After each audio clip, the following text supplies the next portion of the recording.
we're doing today.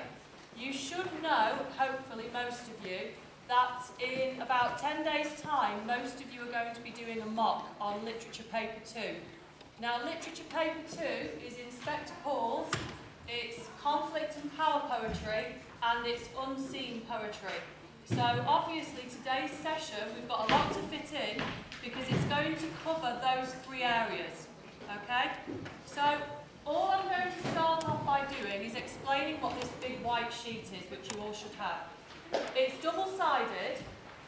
This basically is a learning mat for you to revise from. It's got all 15 conflict and power poems on it. Sorry, I'm just aware that some people are still settling down.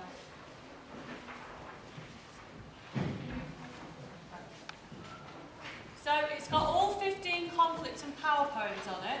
If you can just have a look then on the side that's got exposure on it. Exposure's in the centre and it's in the top row. So all look at that section with exposure on it by Wilfred Owen. I've just zoomed in here to show you the type of information that's on there. So if you can have a look at the screen, that would be great. So in the top left-hand corner, are we all sorted now, yeah? Okay, so everybody look at the screen or you can look at your sheets, it's up to you. So exposure, for example, you've got in the top left-hand corner a box that tells you about the content of the poem, the meaning and the poet's purpose in writing that poem. I'm not going to read through it, that's for you to do in your own revision time.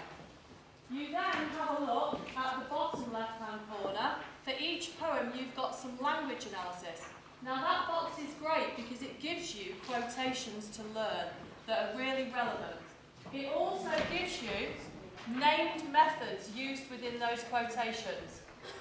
So if you've ever missed any of the poetry annotation, you've got quotes that you can learn there, and it tells you, for example, it says, the merciless ice eats winds at Nibus. You've got personification there of the winds. You've also got sibilant sounds in the S sounds. So everything is there that you need. If you look then on the right-hand side, context, top right-hand corner. Context, as you should all know, is assessment objective 3. So if you don't know anything about Wilfred Owen, it tells you a little bit there. The reason you need to know context is because you need to understand why the poet chose to write the poem. So obviously Wilfred Owen writes about World War I because that's the war that he was part of. And then in the bottom right-hand corner, you've got some notes on form and structure. So that will tell you what type of poem something is, and things about the rhyme scheme, etc. So, like I say, we're not going to teach you that. Everything is there for you to learn on that sheet. I just want to zoom into some of the other things that are on that sheet, if this works. Okay, you will notice on one side, in the bottom left-hand corner, okay, you've got something about themes and connections. So, if my terminology is correct, it's a little bit like a Venn diagram. So what you've got is all the poems. Can we listen please at the back? You've got all the poems organised into different sections according to the themes. So if you look over the left-hand side where it says Pride and Power of Man, you all should have been taught My Last Duchess, which you know is about a very arrogant duke who has his wife murdered. And that is similar to poems like Ozymandias, which obviously is about the arrogant pharaoh, isn't it, who has that statue built of himself. So you can see that it's got a common theme. So that just organises the poems into thematic content for you, okay? Because in the exam, you will be asked a theme-based question. So off the top of your head, you'll need to quickly decide in the exam if the question is something on pride, or if it's something on the reality of conflict, you should be able to know which poems are relevant to that theme. Okay? So that will help you. And also, on that side, if you look at the middle, at the bottom there, you've got language for comparison. Now, you all should be well trained in talking about comparison because you've recently done language paper 2, where you have to compare writers' perspectives. So you all should have been well trained in how you use your connectives to show similarity or difference. Obviously, the poetry task, conflict and power, is a comparison task. So you will have to use some of these words and phrases depending on whether you're pointing out differences or similarities. You get higher marks, I think, Sarah will talk more about this, if you do try to make some comparison. Comparison is actually part of AO1 on the conflict and power poetry. Okay, so do try and make points of similarity or difference. You've also then on the right hand side, again you should all be well trained in what the assessment objectives are for literature. But AO1, if I were to sum it up briefly, is comparison, judicious quotations and a relevant response to the task, so based on the right theme. AO2 is writer's method, so that's structure, form, language, and then other things like sound devices, so sibilance, onomatopoeia, when you're talking about poetry. AO3 is historical context. You should know as well that the weighting across those AOs, it's 12 marks for AO1, 12 for AO2, 6 for AO3. Now, I wouldn't be too scientific about that, but it does suggest that the majority of your response should be AO1 and AO2, but you do need to have some understanding of context and the things that influence the poet to write those poems. Okay, so make sure it's not a history essay, but you do need to show some understanding of that area. I think there's one more on this. Thank you. And then just in the bottom right-hand corner on that side, you've got some key poetic techniques.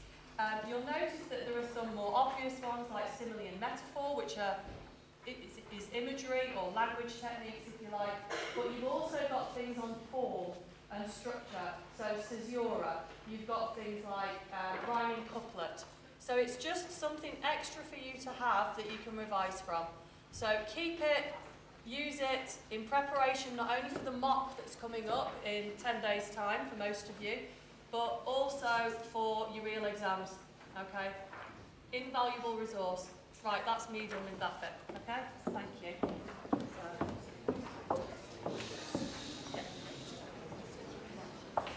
Okay, so Miss Roper's just given you a bit of a whistle-stop tour through what you have to include in each of your answers. What I'm just going to give you a quick tour through is how to put it together in an exam answer. So if you just take a minute to look at the 3 bullet points. Now, some of you are probably rolling your eyes thinking, oh, I don't like planning, or I don't need to plan. The fact is, you do, okay? Barely any answers that I marked above a grade 4 were without a plan, okay? You have to include some form of planning.